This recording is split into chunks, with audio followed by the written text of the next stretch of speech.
আমাদেরকে অনেকে চিৎকারি মারে, কমির মোল্লারা কি করছে? আরে কমির মোল্লারা কিছু করতে পারে না, আমেরিকাকে পরাজিত করেছে। তালেবান আমাদের ভাই না?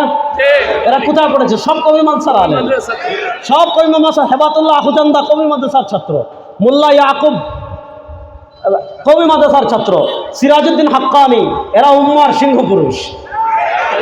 এরা উম্মার, এরা সব কমি মাদ্রাসার ছাত্র। তারা কিছু পারে আর না পারে নাই। তুমি যে আমাকে কটূক্তি করো, তোমার বাপদাদারা কি করেছে দেখাও। আমাদের বাপদাদারা ব্রিটিশকে পরাজিত করেছে, ইস্ট ইন্ডিয়া কোম্পানিকে পরাজিত করেছে, আমাদের উত্তরসূরিরা পূর্বসূরিরা আফগানিস্তানে রাশিয়াকে পরাজিত করেছে, আমেরিকাকেও পরাজিত করেছে। ইস্ট ইন্ডিয়া কোম্পানির বিরুদ্ধে জিহাদ করেছিলেন আমাদের বাবারা। বলেন, ব্রিটিশের বিরুদ্ধে জিহাদ করেছিলেন কারা? আমাদের দাদারা। ব্রিটিশের বিরুদ্ধে জিহাদ করেছেন আমাদের আকাবিররা। সুতরাং আমরা যদি এই দেশের কথা জুড়ে না বলি, কে বলবে?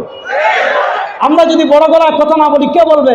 কারণ এই দেশকে ব্রিটিশ বিরোধী আন্দোলনে যারা অগ্রণী ভূমিকা রেখেছিলেন, ওনারা সব আকাবিরে দৌড়। শেখুল মাহমুদ হাসান দেওবন্দি রহিমাল্লাহ রেশমির মাল আন্দোলন দেখেন। কাসিম নদভী রহিমাল্লাহ যাক ওইদিকে গেলে ইতিহাস বলা শুরু করলে আরেক দিকে যাইব আলোচনা। আমি শুধু এতটুকু বলি, নবী করিম সাল্লাল্লাহু আলাইহি ওয়াসাল্লাম আমাদেরকে শিক্ষা দিয়েছেন ধর্মীয় সম্প্রীতি, মনোযোগ। নবী করিম সাল্লাল্লাহু আলাইহি ওয়াসাল্লাম আমাদেরকে শিখিয়েছেন ধর্মীয় সম্প্রীতি, ধর্মীয় সাম্প্রদায়িকতা তিনি আমাদেরকে শিখান। তাহলে এবার এক নম্বর আকীদা বুঝেন, মুহাম্মাদুর, বলেন মুহাম্মাদুর, মুহাব্বত বলেন না, মুহাম্মাদুর। এক নম্বর আকীদা আমার নবী রাসূল। দুই নম্বর শেষ আকীদা বুঝেন, মনোযোগ, ওয়া খাতামান নবীন, আমার নবী শুধু রাসূল না। এক নম্বরে বললাম আমার নবী রাসূল, দুই নম্বরে বললাম আমার নবী সর্বশ্রেষ্ঠ রাসূল, তিন নম্বরে বললাম আমার নবী আসার মাধ্যমে পূর্ববর্তী সব ধর্ম রহিত হয়ে গিয়েছে, চার নম্বর বললাম আমার নবী শেষ নবী। বলেন আমার নবী শেষ নবী। আর আছে বলেন আমাদের নবী করিম সাল্লাল্লাহু আলাইহি ওয়াসাল্লাম শেষ নবী। আমার নবী করিম সাল্লাল্লাহু আলাইহি ওয়াসাল্লামকে কেউ যদি নবী না মানে সে আর আসতে বলেন, আমার নবী করিম সাল্লাল্লাহু আলাইহি ওয়াসাল্লামকে কেউ যদি নবী না মানে সে মুসলমান না কাফের? আমার নবীকে কেউ নবী না মানলে সেও কাফের। আমার নবীকে কেউ যদি শেষ নবী না মানে সেও কাফের। কোনো সন্দেহ? কেন? দলিল বুঝেন ভালো করে। এক নম্বর, আল্লাহ কোরআনে বলেন, মা কানা মুহাম্মাদুন আবা আহাদিম মিন রিজালিকুম। আল্লাহ রাব্বুল ইজ্জত ওয়াল জালাল তার হাবিবের পরিচয় দিচ্ছেন। আল্লাহ বলেন মা কানা মুহাম্মাদুন, মুহাম্মদ সাল্লাল্লাহু আলাইহি ওয়াসাল্লাম নয়,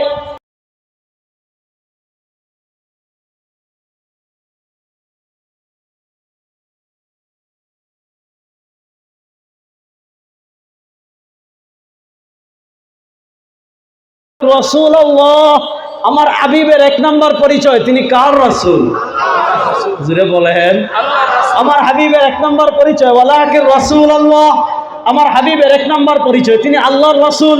তিনি শুধু রাসূলই না, ওয়া খাতামান নবিয়্যিন, সব নবীদের শেষ নবী।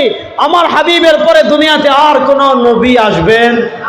বলেন আমার হাবিবের পরে দুনিয়াতে আর কোন নবী আসবেন? কোরআনের আয়াত বললাম। দেখেন, আমাদের ভারত উপমহাদেশে এক মহিলা ছিল, তার নাম চেরাগ বিবি। মহিলার নাম কি? সবাই বলেন, মহিলার নাম কি? এটা হলো পাঞ্জাব, ভারতের পাঞ্জাবের গুরুদাসপুরের কাদিয়ানের এক মহিলা, তার নাম চেরাগ বিবি। বলেন মহিলার নাম কি? এই চেরাগ বিবির পোলার নাম গোলাম আহমদ। এই চেরাগ বিবির পোলার নাম কি? গোলাম আহমদ কাদিয়ানির অনুসারী যারা, তাদেরকে আপনি জিজ্ঞাসা করবেন, ওই তুই কি কোরআন মানস? তবে হ মানি। দুঃখটা বুঝেন, কোরআন বিশ্বাস করেন? যে হ্যাঁ বিশ্বাস করি। তাহলে মা কানা মুহাম্মাদুন আবা আহাদিম মিন রিজালিকুম ওয়ালাকিন রাসূলুল্লাহ ওয়া খাতামান নবিয়্যিন, এই আয়াত বিশ্বাস করে? যে হ্যাঁ বিশ্বাস করি। তখন বললেন তো খাতামুন নবিয়্যিন কি? তখন তারা এটার মন গড়া ব্যাখ্যা করে। মন গড়া ব্যাখ্যা কি করে এটা পরে বুঝাবো। আগে আপনারা এটা একটা প্রশ্নের উত্তর আমাকে দেন, কোরআন নাজিল হয়েছে কার উপর? জোরে বলেন, কোরআন নাজিল হয়েছে কার উপর? এবার বলেন, যে রাসূল সাল্লাল্লাহু আলাইহি ওয়াসাল্লামের উপর কোরআন নাজিল হয়েছে, দুনিয়াতে সবচেয়ে বেশি কোরআন বুঝেছেন কে? রাসূল সাল্লাল্লাহু আলাইহি ওয়াসাল্লাম। আল্লাহ রাসূলুল্লাহ সাল্লাল্লাহু আলাইহি ওয়াসাল্লামকে দায়িত্ব দিয়েছেন ইউআল্লিমুহুমুল কিতাবা ওয়াল হিকমা, আল্লাহ রাসূলুল্লাহ সাল্লাল্লাহু আলাইহি ওয়াসাল্লামকে দায়িত্ব দিয়েছেন লিতুবাইয়িনা লিন-নাসি মা নুযিলা ইলাইহিম। ও আমার হাবিব, আমি আপনার প্রতি কোরআন নাযিল করেছি। কেন নাযিল করেছি? লিতুবাইয়িনা লিন-নাসি মা নুযিলা ইলাইহিম, মানুষদের প্রতি যা অবতীর্ণ করেছি তা সুস্পষ্ট করে দিবেন, ব্যাখ্যা করে দিবেন, বিশ্লেষণ করে দিবেন। দেখেন, আল্লাহ কোরআন নাজিল করেছেন নবী করিম সাল্লাল্লাহু আলাইহি ওয়াসাল্লামের উপর, আর আল্লাহ কোরআন নবী করিম সাল্লাল্লাহু আলাইহি ওয়াসাল্লামের উপর নাজিল করে এটার ব্যাখ্যা বিশ্লেষণের দায়িত্ব দিয়েছেন আল্লাহ রাসূলের উপর। সুতরাং কোন আয়াতের ব্যাখ্যা যদি নবী করিম সাল্লাল্লাহু আলাইহি ওয়াসাল্লাম দিয়ে দেন, ওই ব্যাখ্যার পর যারা নবীর ব্যাখ্যাকে ওভারটেক করে মন গড়া ব্যাখ্যা করবে, এদের সবগুলোর পাবনায় ভর্তি করা উচিত। এবার দেখেন ওয়াখাতামান নবীনের ব্যাখ্যা নবী করিম সাল্লাল্লাহু আলাইহি ওয়াসাল্লাম কি করেন, হাদিস শুনেন। ওয়াখাতামান নবীনের ব্যাখ্যা নবী করিম সাল্লাল্লাহু আলাইহি ওয়াসাল্লাম কি করেন, হাদিস শুনেন। সহিহ বুখারীতে ইমাম বুখারী রাহমাতুল্লাহ আলাইহি হাদিস এনেছেন, নবী করিম সাল্লাল্লাহু আলাইহি ওয়াসাল্লাম বলেন, ইন্না মাসালি ওয়া মাসালাল আমবিয়া মিন ক্বাবলি কামাসালি রাজুলিন বানা বাইতাহু ফাআহসানাহু ওয়া আজমালাহু ইল্লা মাওদিআ লাবিনা ফাজাআ الناس يطوفون ويعجبون ويقولون هل وضعت هذه اللبنة। সরওয়ার দু আলম সাল্লাল্লাহু আলাইহি ওয়াসাল্লাম বলেন, আমার উম্মতেরা শোনো, ইন্না মাসালি, নিশ্চয় আমার উপমা, ওয়া মাসালাল আমবিয়া মিন ক্বাবলি, আল্লাহ আমার পূর্বে দুনিয়াতে যত নবী পাঠিয়েছেন, আল্লাহ আমার পূর্বে দুনিয়াতে যত রাসূল পাঠিয়েছেন, সব নবী সব রাসূলের উপমা হলো কামাসালি রাজুলিন, ওই ব্যক্তির মতো বানা বাইতাহু ফাআহসানাহু ওয়া আজমালাহু। এক ব্যক্তি নোয়াখালীতে এমন একটা বাড়ি বানিয়েছে, এক ব্যক্তি মাইজদিতে এত সুন্দর একটা বাড়ি বানিয়েছে, এক ব্যক্তি সোনাইমুড়িতে এত সুন্দর একটা বাড়ি বানিয়েছে। পুরো নোয়াখালীতে তার বাড়ির মতো কোনো বাড়ি নাই, পুরো নোয়াখালীতে তার ঘরের মতো কোনো ঘর নাই, ইল্লা মাওদিআ লাবিনা। তবে যখন ছাদ বানিয়েছে, মনোযোগ দিয়ে উদাহরণটা বুঝেন, তবে যখন ছাদ বানিয়েছে একটা ইট পরিমাণ জায়গা খালি রেখেছে। এখন দেখা যায় যখন বৃষ্টি হয় এই ফাঁকা জায়গা দিয়ে ভিতরে পানি পড়ে, যখন কুয়াশা আসে ভিতরে কুয়াশা পড়ে, যখন গত পরশু আজকে যেমন 41-42 আপনি দেখেছেন চুয়াডাঙ্গায় 43.7 অর্থাৎ 43 ডিগ্রি সেলসিয়াস গরম যখন হয়, সূর্যের তাপ ভিতরে প্রবেশ করে, গরম ভিতরে প্রবেশ করে, সূর্যের তাপ ঘরে প্রবেশ করার কারণে কি হয় না, এসি ঘর ঠান্ডা করতে পারে না। এত চমৎকার বাড়ি বানিয়েছে, কিন্তু ছাদে একটা ইটের জায়গা খালি রেখেছে।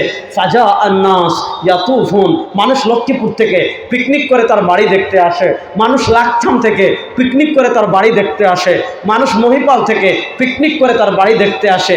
ওয়াকুলুন, বাড়ি যখন দেখে বলে হাল্লা উযিআত হাযিহিল লাবিনা, আর এই ব্যক্তি এত সুন্দর ঘর বানাইলো, এই একটা ইটের জায়গা খালি রাখলো কেন?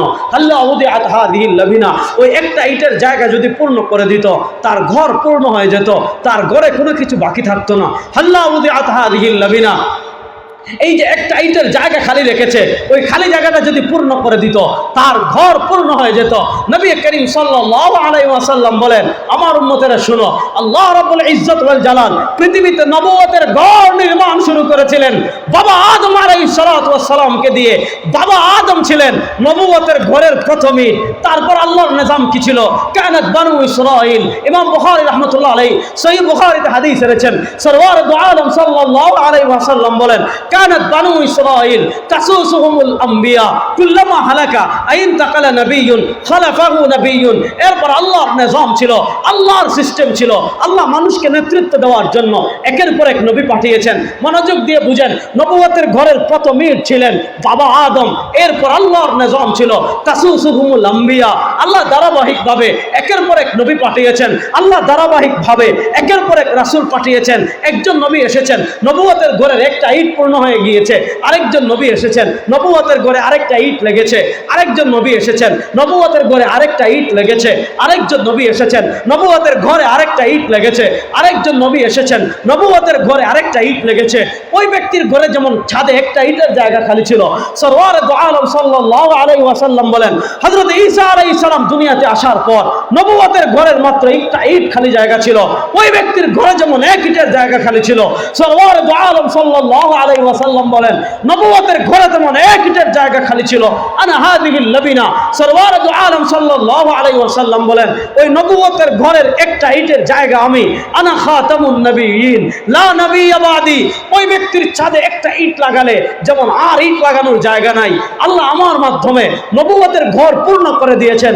সরওয়ার দু আলম সাল্লাল্লাহু আলাইহি ওয়াসাল্লাম বলেন, যেহেতু আল্লাহ আনা হাদিহিল লাবিনা, আল্লাহ আমার মাধ্যমে নবুয়তের ঘর পূর্ণ করে দিয়েছেন, এজন্য সরওয়ার দু আলম সাল্লাল্লাহু আলাইহি ওয়াসাল্লাম বলেন, আনা খাতামুন নবিয়্যিন লা নাবিয়্যা বাদি, আনা খাতামুন নবিয়্যিন লা নাবিয়্যা বাদি। আমি শেষ নবী, আমার পরে কোনো নবী আসবেন নাই। বলেন, আমাদের নবীর পরে কোনো নবী নাই, আমাদের নবীর পরে কোনো নবী, আর আসতে বলেন, আমাদের নবীর পরে কোনো নবী। সুতরাং আমাদের নবীর পরে কেউ যদি নবী দাবি করে, সে মুসলমান না কাফের? না, আসতে বলেন। আমাদের নবী করিম সাল্লাল্লাহু আলাইহি ওয়াসাল্লামের পরে কেউ যদি রাসূল দাবি করে, সে মুসলমান না কাফের? আরে মুখ খুলে বলেন, মুসলমান না কাফের? আমাদের নবী করিম সাল্লাল্লাহু আলাইহি ওয়াসাল্লামের পরে কেউ যদি আমাদের নবীকে বাদ দিয়ে অন্য কারো নবুয়ত স্বীকার করে, আমাদের সরওয়ার দু আলম সাল্লাল্লাহু আলাইহি ওয়াসাল্লামকে বাদ দিয়ে অন্য কারো রিসালাত স্বীকার করে, ও নোয়াখালীর মুসলমান, আমি আপনাদের কাছে জানতে চাই, সে মুসলমান না কাফের? হাদিস আরেকটা শুনুন, তাহলে সহজ করে বুঝবেন। নবী করিম সাল্লাল্লাহু আলাইহি ওয়াসাল্লাম সম্ভবত তাবুক যুদ্ধে যাচ্ছেন।